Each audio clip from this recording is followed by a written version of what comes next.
different questions of the previous year. Okay, so here we will have some different questions. Questions अगर देखें एक median का है. Next question will take of stats, फिर ये circle और ये application of trigonometry and trigonometry. ठीक है, सो लेट्स स्टार्ट दिस.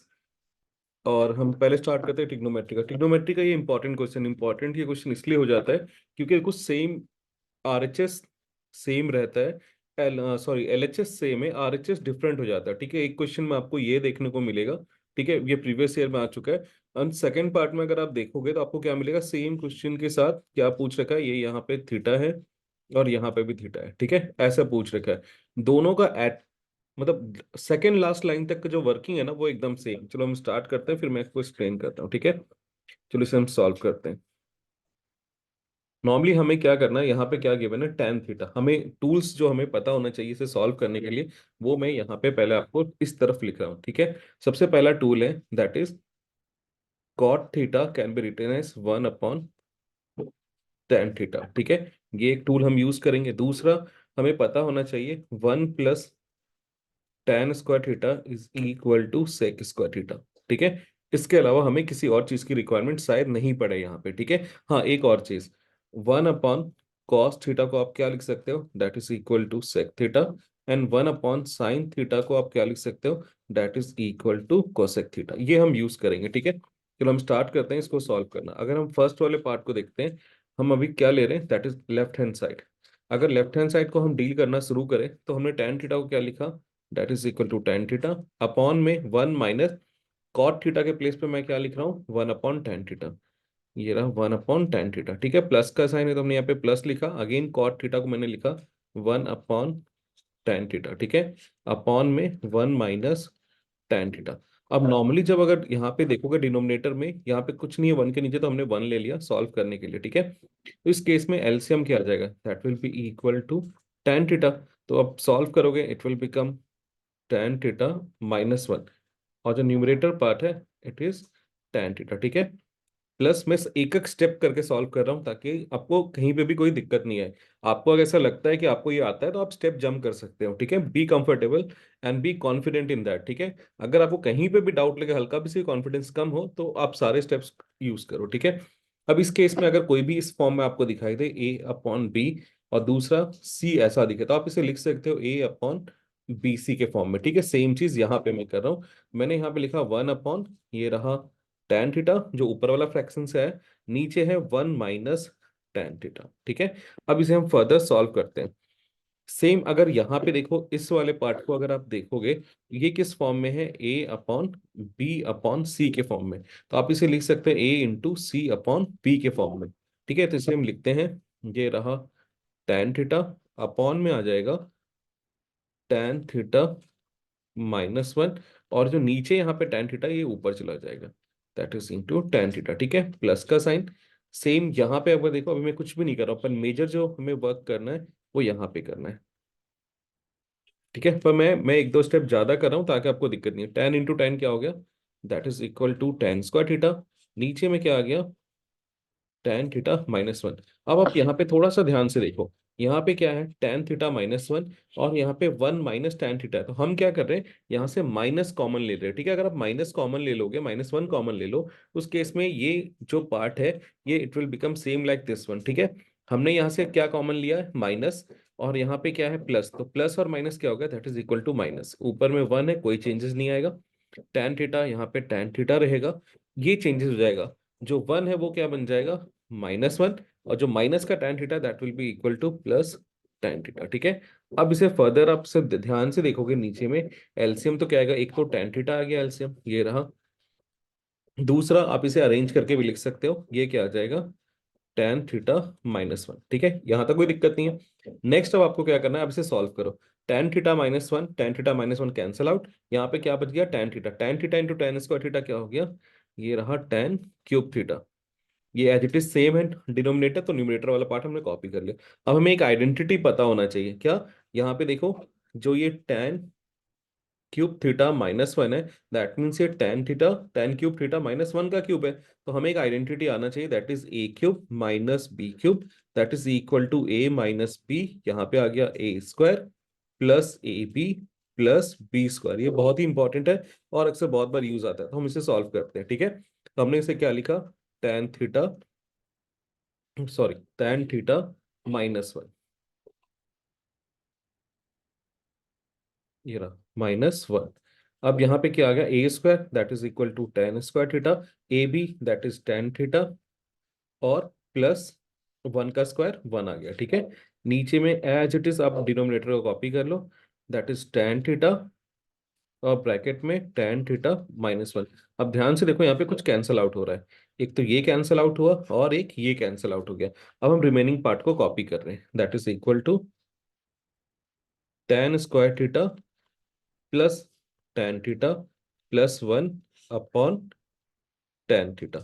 अब देखो यहां तक दोनों क्वेश्चन सॉल्व करने के लिए, चाहे एग्जाम में आपसे ये पूछे ये दोनों गिवन हो या फिर ये दोनों गिवन हो, ठीक है, आपको जो वर्क है वो यहां तक एकदम सेम रहेगा। अब यहां से हमारे रास्ते बदलेंगे। ठीक है, रास्ता देखो कैसे बदलेगा। अगर यहाँ पे मैं इसको दो तरीके से सॉल्व कर रहा हूँ, दोनों एक साथ आपको करके दिखा रहा हूँ। फर्स्ट वाले केस में मैंने क्या किया, इन सबको अलग अलग कर लिया, अलग अलग फ्रैक्शंस में डिवाइड कर दिया। तो मैं इसे क्या लिख सकता हूँ, tan square theta upon tan theta plus tan theta upon tan theta और +1 अपॉन tan थीटा। अगर मैं इसको सॉल्व करता हूं तो यहां से एक पावर कैंसिल आउट हो गया, ये कैंसिल आउट होके 1 आ गया। अब यहाँ पे बचा क्या, tan theta +1 upon tan theta. और हमें फिर से देखो यहाँ पे tan थीटा को मैं tan थीटा लिख लिया +1, और 1 अपॉन tan थीटा क्या होता है, that is equal to cot theta. वापस से मैं आपको क्वेश्चन पे लेके चलता हूँ। तो हमें देखो, हमने एक पार्ट प्रूव कर लिया, कौन सा, ये वाला पार्ट प्रूव कर लिया। ठीक है, नाउ मैं अब सेकेंड वाला पार्ट को वहीं से लेके चल रहा हूँ। देखो यहाँ पे सेकेंड वाला पार्ट के लिए आपको क्या करना है, थोड़ा सा आइडेंटिटी यूज करना। इन दोनों को देखो, इन दोनों को मैं एक साथ पेयर करके लिख रहा हूँ, that is tan square theta +1, और फिर बगल में मैंने यहाँ पे क्या लिख दिया, tan थीटा। डिनोमिनेटर में कोई चेंजेस नहीं है, that is equal to tan theta. अब यहाँ पे ध्यान से देखो, आपको पता है tan स्क्वायर थीटा जो ये हमारे पास दे रखा है, tan स्क्वायर थीटा, ठीक है, ये वाला पार्ट +1, ये किसके इक्वल होता है, that is equal to sec square theta. तो मैंने यहाँ पे लिख दिया सेक स्क्वायर थीटा। ठीक है, और ये रहा प्लस tan थीटा, अपॉन में क्या आ जाएगा, tan थीटा। अब इसे मैं अलग अलग फ्रैक्शंस में कर रहा हूँ, ये आ जाएगा sec square theta plus tan theta upon, ये रहा tan theta upon tan theta. ठीक है, अब इसे सॉल्व करोगे तो ये कैंसिल आउट हो गया 1 टाइम्स में। अब सेक स्क्वायर थीटा को क्या लिख सकते हो, 1 upon cos square theta. tan theta को क्या लिख सकते हो, sine theta upon cos theta. और यहाँ पे क्या है, ये प्लस में 1। फर्दर जब आप इसे सॉल्व करोगे, ये रहा 1 upon cos square theta into cos theta upon sine theta +1। यहां से एक कॉस का पावर कैंसिल आउट हो गया। अब मैं इसे एक बार सिंप्लीफाई कर रहा हूँ, 1 upon cos theta sine theta +1। Now हमें पता है 1 अपॉन कॉस थीटा क्या होता है, that is equal to sec theta. 1 अपॉन साइन थीटा क्या होता है, that is equal to cosec theta +1। अगर आप ध्यान से, मैं वापस आपको क्वेश्चन पे लेके चलूं तो आपको देखो यही मिला, ये रहा 1 plus sec theta into cosec theta.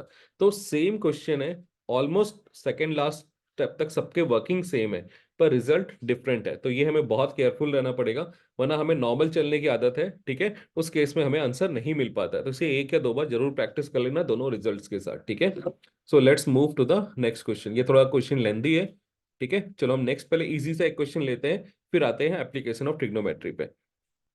ये रहा, ये क्वेश्चन हमें अक्सर मिलता है। इस पार्ट में हमें क्या बोला, अ line which intersect the circle. अगर मैं सर्कल की बात करूं, ये सर्कल है। बहुत ही ध्यान देने की बात है, यहाँ पे क्या लिखा हुआ है, यहाँ पे लाइन लिखा हुआ है। ठीक है, एक और मैं सर्कल बना लेता हूँ। ठीक है, अब यहाँ पे मैं दो चीज आपको ड्रॉ करके दिखा रहा हूँ, ये रहा लाइन, ठीक है। अब यहाँ पे ऐसा ड्रॉ किया, ये अंदर ये ए है and this one is B part, ठीक है, और ये लाइन ए बी है। फर्क देखो यहाँ पे क्या है, a line which intersect the circle at two distinct point. अगर लाइन इंटरसेक्ट कर रहा है तो it is known as secant, ठीक है। पर अगर लाइन सेगमेंट अगर इंटरसेक्ट कर रहा है, क्या इंटरसेक्ट कर रहा है, line segment, at that time we call it as chord. ठीक है।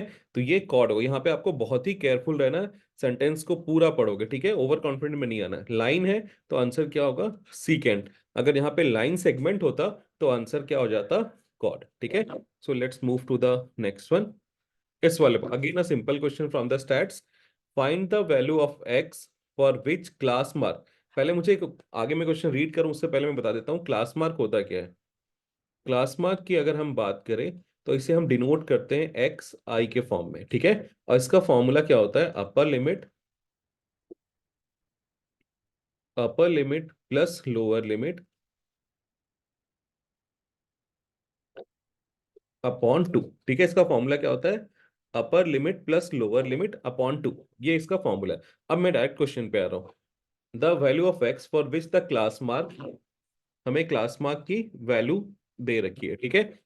फॉर दिस इंटरवल क्या दे रखा है, 36। तो यहाँ पे 30 क्या है, लोअर लिमिट, एक्स क्या है, अपर लिमिट, ठीक है। और क्लास मार्क हमें क्या दे रखा है, 36। तो मैंने लिखा 36 is equal to, upper limit यहाँ पे क्या है, एक्स, प्लस लोअर लिमिट क्या है, 30 अपॉन टू।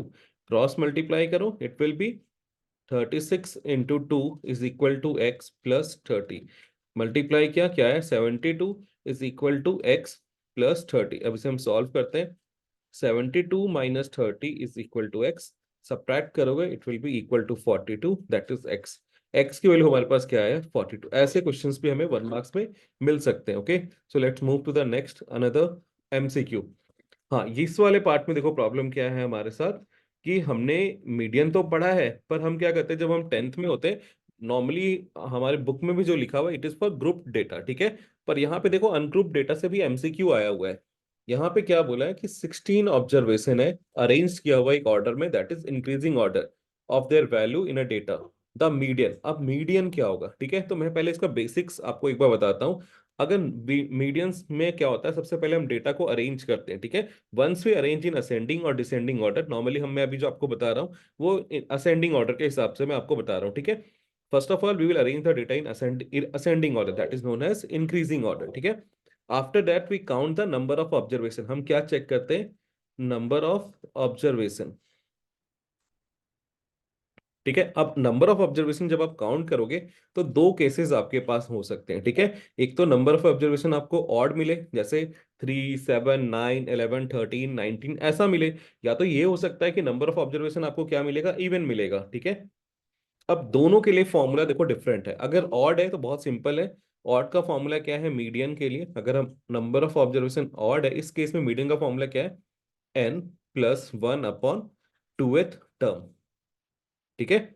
सिंपल सी एक एग्जांपल लेके दिखाऊं, जैसे मैंने डेटा अरेंज कर रखा है 2, 3, 5, 7 मान लो ऐसा है, और यहाँ पे एक और 2 है, ठीक है। अब यहाँ पे number of data observation count करो, 1, 2, 3, 4, 5। तो n की वैल्यू क्या आ गई, 5, और 5 क्या है, ऑड नंबर। तो इस केस में मीडियन हमें हमारे पास क्या हो जाएगा, 5+1 अपॉन टूथ टर्म, ठीक है। That is 6/2, that is third term. तो हम क्या करेंगे, थर्ड काउंट करेंगे, फर्स्ट सेकंड थर्ड। तो इस केस में मीडियन क्या आ जाएगा हमारा, 3, ठीक है। इस तरह से हम फाइंड आउट करते हैं। Now let's look to the even part. Even part में क्योंकि हमारे पास यहाँ पे डेटा क्या है, 16 है, और 16 क्या है, एक इवन नंबर है। इवन के लिए हम क्या करते हैं, we took an average. Average word याद आ गया इवन के लिए, तो यहाँ पे देखो पहले एवरेज से देखें, ये ऑप्शन और ये ऑप्शन कैंसिल आउट हो गया। अब हमारे सी और डी से डील करना है, ठीक है। अब एवरेज हम किसका लेते हैं, वो फॉर्मूला है n upon tooth term plus n/2 plus 1th term, ठीक है। एवरेज है तो अपॉन 2 हमने कर दिया, ठीक है। अब इस केस में देखो n/2, यहाँ पे n की वैल्यू हमें क्वेश्चन में क्या दे रखा है, that is equal to 16। n की वैल्यू क्या है हमारे पास, 16। तो हमने जब इसका एवरेज लेंगे तो क्या आएगा, 16/2th,